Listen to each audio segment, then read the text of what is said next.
We had already been questioned 3 separate times by the Bohemian Club's security, Secret Service, and Sonoma County Sheriff's Department. To evade discovery, we decided to try for one of the more remote areas of the camp, according to our map, the most southerly side, and a lookout point, an observation deck over the Russian River. While Mike Hansen was watching for the sheriff's deputies that were down the path and over the bridge in a guard shack, I began to shoot the video you just witnessed.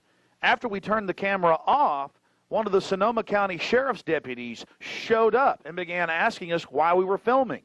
We calmly told him we were just sightseeing as members of the Bohemian Club. The point that has to be made here, though, is they do have hidden cameras, because there's no way that they would have been able to witness us videotaping from where the guard shack was located. And then upon walking back by the guard shack, we actually witnessed banks of television screens and wires leading up into the redwoods and disappearing. Also visible from the observation deck is the famous sunning area for the establishment lackeys and their pomps. Here you can see some of the fine carpeting out on the floaty. The long history of men enjoying themselves has even been written about in the gossip column of the San Francisco Chronicle, writing that a man on his own often gets invited back to the camp by gay bohemians. Even 100-year-old annals have admitted the homosexual activities.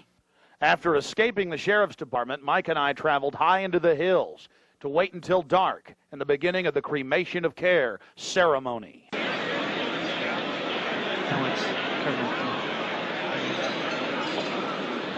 Before the cremation of care, all the Bohemian Club members begin a massive feast of revelry. He's so pissed off at me.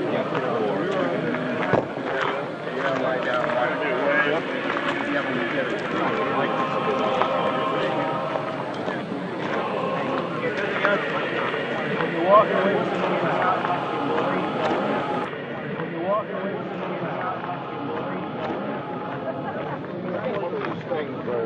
After the feast, cult members travel from the main dining area under the trees out to the eastern side of the lake, where they congregate and prepare themselves to properly thank their deity. Again, the 3,000-plus-year-old Moloch.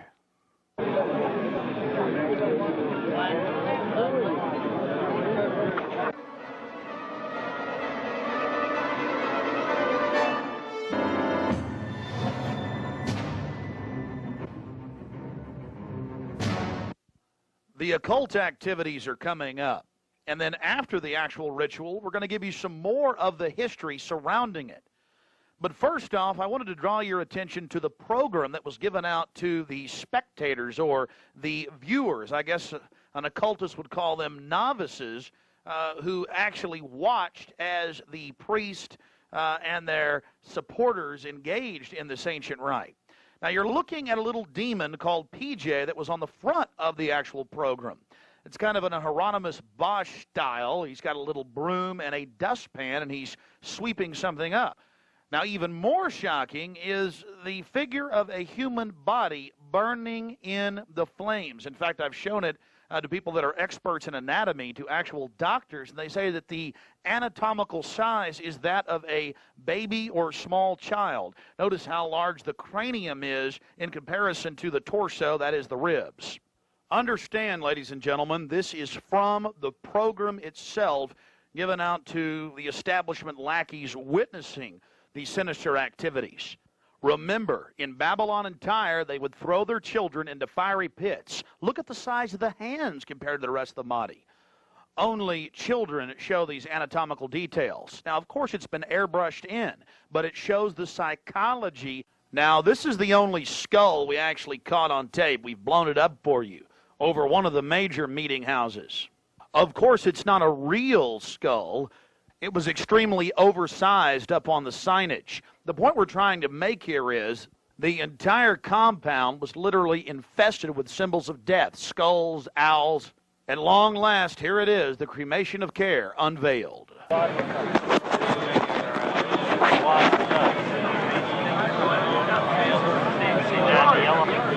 yeah. warming up? Let me get you a coat. See it. You want to keep it covered up. As we sat there in the darkness, not knowing what we were about to see in the gathering crowd, suddenly, across the small lake, we saw a carriage with men in black and brown cloaks, robes, in front and in back, bearing a bound body. Remember, it was a hidden camera and at somewhat of an angle.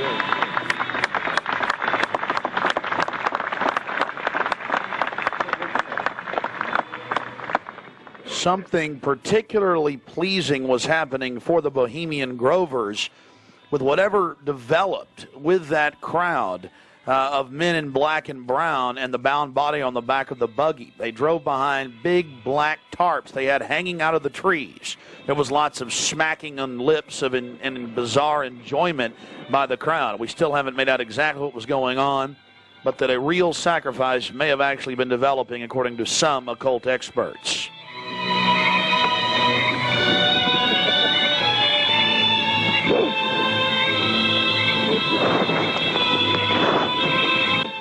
All the time in the darkness across the small lake, the men in black were doing something behind the dark curtains hanging from the redwood trees. Then after about 10 more minutes of music, suddenly all around the owl, activity began. Here is the main central part of the ritual. The owl is in his leafy temple. Let all within the grove be reverent before him. Lift up your heads, O ye trees, and be ye lifted up, ye everlasting spires. For behold, here is Bohemian shrine, and holy are the pillars of this house. Weaving spiders, come not near.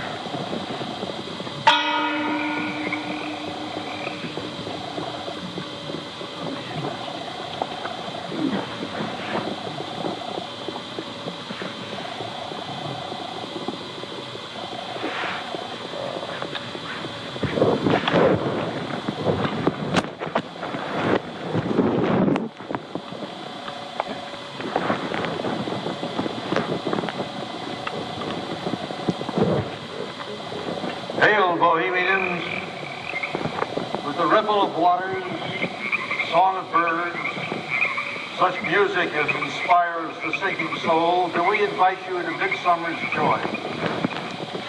The sky above is blue, sown with stars. The forest floor is heaped with fragrant drift. Evening's cool kiss is yours. The campfires glow. The birth of rosy fingered dawn. Shake off your sorrows with the city's dust and cast to the winds the cares of life. Let memory bring back the well-loved names of gallant friends who knew and loved this grove.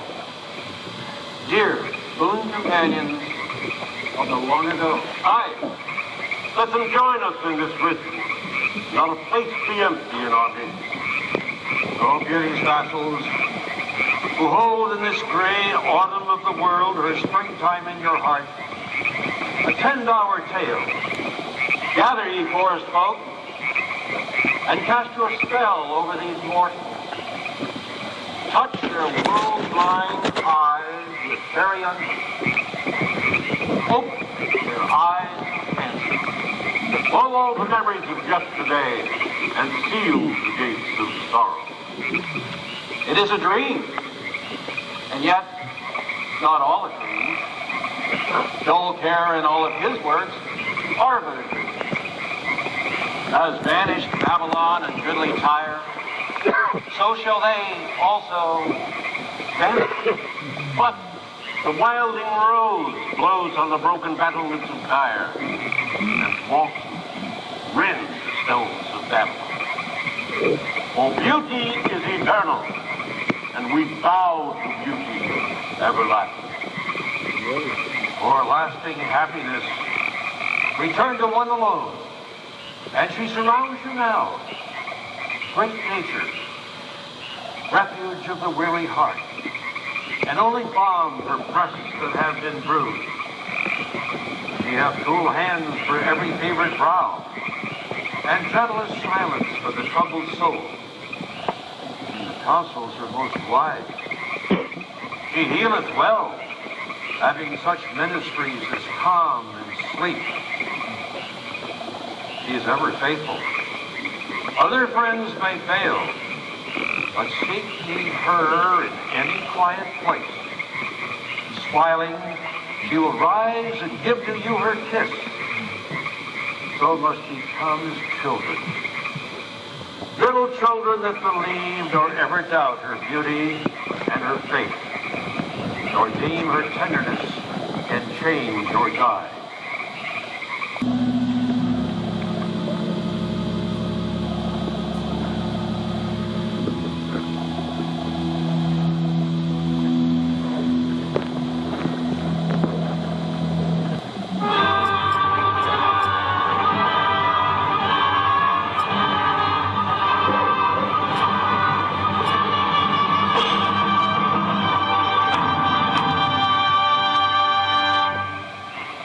Bohemians and priests, the desperate call of heavy hearts is answered. By the power of your fellowship, dull care is slain.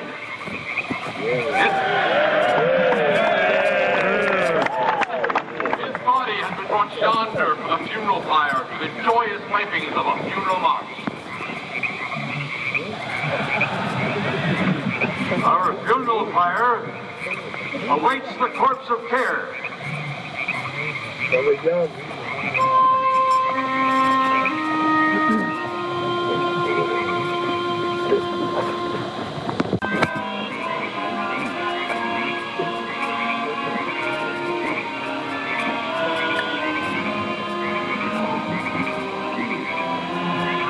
Here you have the boatman, his face is painted up like a skull, bringing the bound body across the water. Again, we'll have enhanced video of this later. And let's see if you can pick up all of the different occultic meanings in the speeches you're about to hear.